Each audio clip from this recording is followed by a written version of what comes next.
Assalamualaikum warahmatullahi wabarakatuh.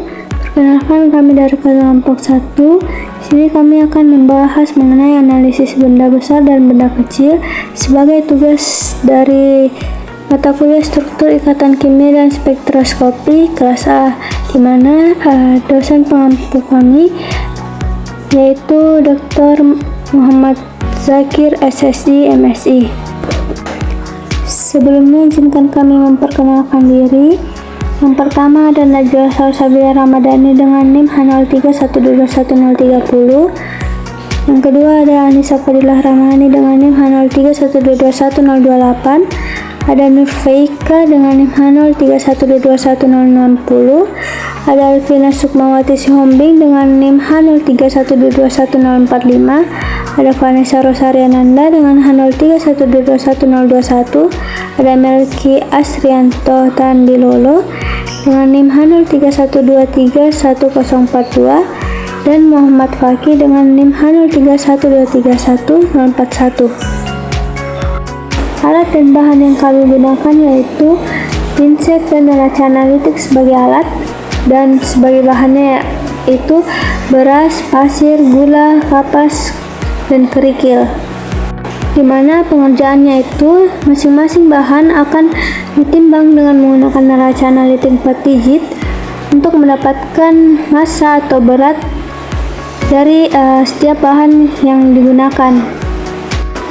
Berikut hasil dokumentasi yang kami peroleh, di mana kerikil bobot massa yang kami dapat yaitu 0,8254 gram, beras dengan bobot 0,0594 gram, gula dengan bobot 0,0299 gram, pasir dengan bobot 0,0079 gram, dan kapas dengan bobot 0,0001 gram.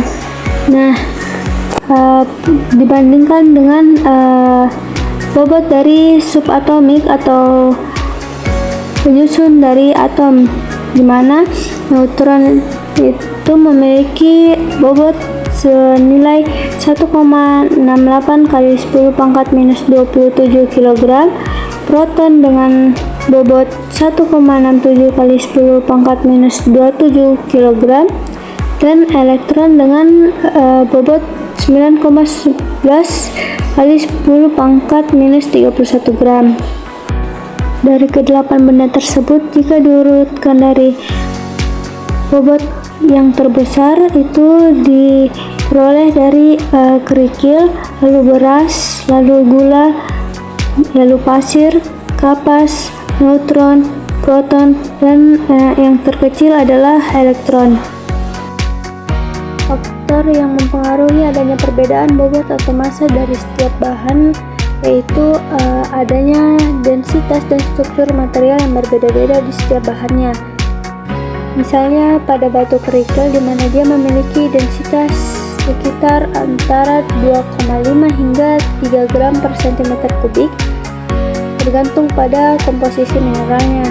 Dan struktur materialnya itu terdiri dari partikel mineral yang terikat secara fisik sehingga memberikan kekuatan mekanik yang tinggi, dan kerikil ini juga digunakan dalam bidang konstruksi atau pembangunan.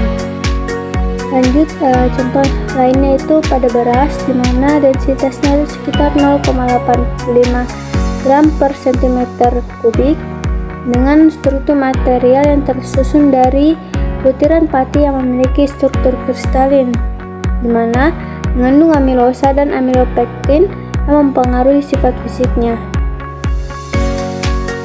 Contoh lainnya seperti sehelai kapas, di mana densitasnya itu sekitar 0,2 gram per cm kubik, dengan struktur material yang terdiri atas serat selulosa yang berongga hingga memberikan sifat ringan dan elastis.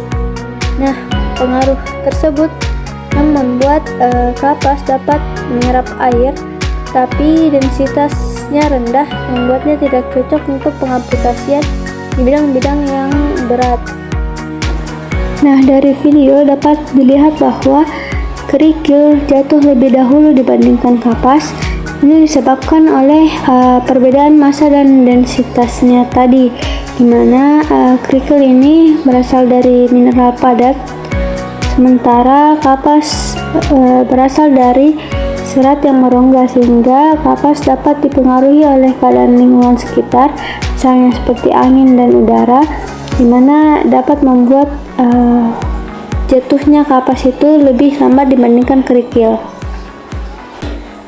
Sekian dari kelompok kami. Terima kasih atas perhatiannya. Wabillahi taufiq wal hidayah. Wassalamualaikum warahmatullahi wabarakatuh.